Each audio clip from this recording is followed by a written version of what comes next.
Hi, I'm Tim Perry, the managing editor at Multi-Channel Merchant, and with Mike O'Brien, senior editor at Multi-Channel Merchant. Mike, how you doing today? Hey Tim, how you doing? Good, good. And we're talking a little bit about Amazon. It's been a big past couple of weeks for Amazon. It seems like every time we're turning around, they're launching something new, sticking their toe in the water with something. It just seems like it's been a lot going on, and we want to just talk a little about what Amazon's doing and what it means to you, the retailers. Mike, let's start with same-day delivery. They launched in 6 more cities: Indianapolis, New York City, Philadelphia, and Washington, D.C. Amazon's been trying very hard to create a same-day delivery experience and model.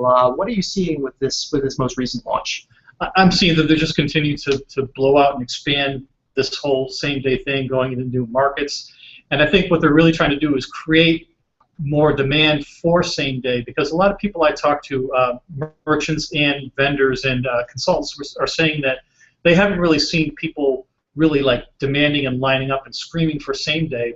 But Amazon's betting that the more they make it available, the more the people are going to want it and get used to it and keep using same-day, and they'll be able to keep rolling it out. They have the the heft and the resources to keep going out to more and more markets and just creating more and more demand for same-day.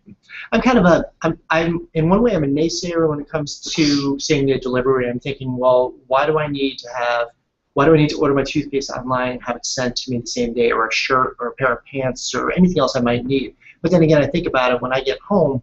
If my wife's working and I'm with my son, I'm thinking, well, I'm gonna order a pizza and have it delivered. And really, I mean, same concept. I guess is just really like changing the mindset of the consumer. I would say so, and I think convenience sells over and over again. Convenience sells, and so if you get people accustomed to the idea that they can just pop onto Amazon and get everyday supplies, paper goods and whatnot for their home, just as easily or more or even easier than they would by going down 5 minutes, 10 minutes to the local grocery store, and plus get it for free. If they're Prime members, then why wouldn't somebody do it? So I think that's what they're counting on, is this kind of practice really catching on and growing like crazy for them.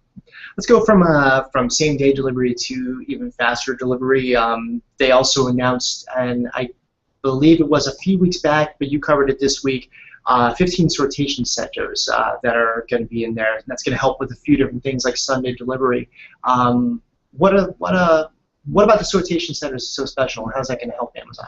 Yeah, it's going to help Amazon in getting closer to the customer, and that's one of the big things that's going on in retail distribution, being able to get as close to the customer as possible and cut down on costs, make it more convenient for the customer to receive goods. And there's a couple of different things here. One is they're gonna have 15 sortation centers initially this year. They have 8 so far that are operational, another 7 the rest this year. And some people are speculating it might go up to as many as 50 to the point where they'll cover a good part of the U.S., like maybe the same kind of footprint as FedEx and UPS. And that's another part of this too, is they figure that this is another way for them to be able to cut out the major carriers and do their own distribution, because a lot of the cost for UPS obviously is transportation, shipping, and everyone knows that they're selling a ton of stuff, but they're not profitable, and a lot of that's probably transportation costs and their deals with the carriers. So they figure the more they can do this, the more they can cut down the transportation costs, the quicker they'll be able to get to a profitable quarter. And another thing is that I've heard is that people are speculating that Amazon would be able to use this as another kind of value-added service they can provide to merchants, to retailers, such that instead of using the major carriers, they can come to Amazon through this sortation center strategy and give them their shipments, and then through injecting into the postal stream at the nearest point to the customer, they can save on shipping costs, and Amazon wins by getting a fee on these transactions. I think it's something that's going to make sense, because as all retailers are trying to get things faster to the customer and compete with the 2-day shipping, with the Prime that Amazon is offering, they're going to have to do a few different things. One of them is either they're going to have to get more distribution centers like spread across the country to be able to provide 2-day shipping. Use regional carriers also to try to like cut down that speed as well. And at the same time, if they can do it through Amazon with fulfillment by Amazon as well, it might as well. It's almost one of those, if you can't beat them, you can join them as well. Right. I think it's something that retailers may want to take a look into, taking advantage of that. If it means speeding up the process. I mean, yeah, they can. There are plenty of fulfillment options out there, but if Amazon does have one and you can piggyback on it, it seems to make some sense. Yeah, I think it was something they would definitely jump on if given the chance.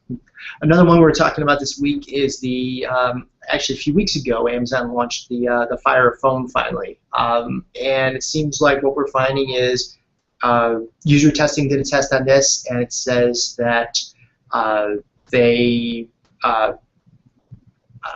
1 out of 5. I'm sorry. With this one, a lot of people like the Fire Phone. They like the Firefly option where you can scan a product and see how to buy it on Amazon. As much as they liked it, they don't seem to want to switch their carriers. And the other one too we're noticing is that 1 out of 5 retailers just aren't ready for it. Their objects are not rendering yet on the phone. With the responsive design, they don't have the code in yet, so that's not helping them as much. Mike, we've both seen, and we've both read a lot about the Amazon Fire Phone, but are you inclined yourself to say, hey, I think I'll go ahead and switch from the phone I'm using?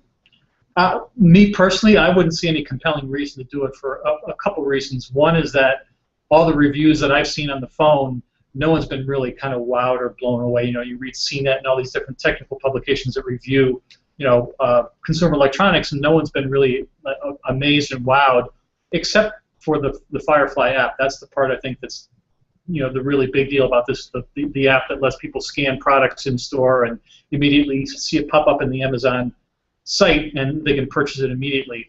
But I think a big part of this for Amazon, or a big part of their strategy, is just driving more traffic to Amazon Prime, because this is a $200 phone. They're throwing in a free year of Amazon Prime, $99. So effectively, it's a $100 phone, and they can grow their base in Prime, which is already, I think, 6 million people, and maybe add a couple more million people through the phone. It's a win for them. Yeah, that does seem to be a great value add, like you mentioned with Prime. I don't see, Apple, Samsung, any of these others, they don't really seem to be able to compete with that unless they're partnering with someone else. And Prime is great for that Amazon Fire Phone, not just because of, we all think about free shipping because we cover the retail industry, but think about it too with the video streaming as well. And that phone seems to be the perfect device. Just take that with you wherever you want, watch whatever you want to watch without having to drag, well, your TV with you, really. Right. Yeah. A few other things with Amazon I'm noticing too. Just there was an article this week about 4 tips to beat Amazon, and I think that's one of the big things too. When I go to Amazon myself and I shop, I don't know exactly what I want. I may want something like of a theme, like say the NFL season's getting started. I want a New York Giants T-shirt. I may not know exactly what I want, or I may not be looking in the right place, and it seems to be a frustrating kind of a thing. So instead, I can go to Lids, for instance, and I can take a better advantage of the facets and searching tools to make sure that I can find exactly what I want. Or I can just go to Google and Google Shopping and just type in New York Giants T-shirt and get options that are also there. How about you for Amazon? Is it a good experience for you? For me, it's a really good experience because most of the times I go there, I've already done my research and I know exactly what I want, even to the product name. And so I just search on there and then immediately pop up a number of choices and different price points and whatnot on that product. But I can see your point that if you don't know exactly what you want, maybe it's a little bit limiting, and maybe a place like Google is a good bet to be able to search. It's more powerful in that regard. But for someone who I think knows what they want, then Amazon's kind of hard to beat. I think another good thing with Amazon, with the Fire Phone too, holiday season is coming up. Showrooming is a big thing with people going and scanning and price comparison in a store. I think this will give Amazon that advantage of, well, using Firefly, of course, just to scan that and get it in.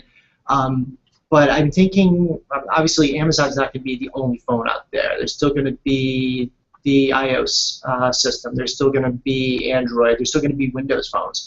I think other retailers, if they were going to want to compete against Amazon during the holiday season especially, they're going to have to work on their search engine optimization, especially for mobile, to make sure that their items are going to be the ones that float up top. A lot of people may not scan a QR code in a store. They may not do a Firefly type of an app. They may instead just do a straight search for that product. And if their item could rise to the top of Amazon, it's going to give them the advantage. Yeah, I would agree with that. So SEO is kind of everything there, and making sure that you can get your product up higher in the results when it shows up there. All right. Well, that's about it for this week in Amazon as we are kind of billing this.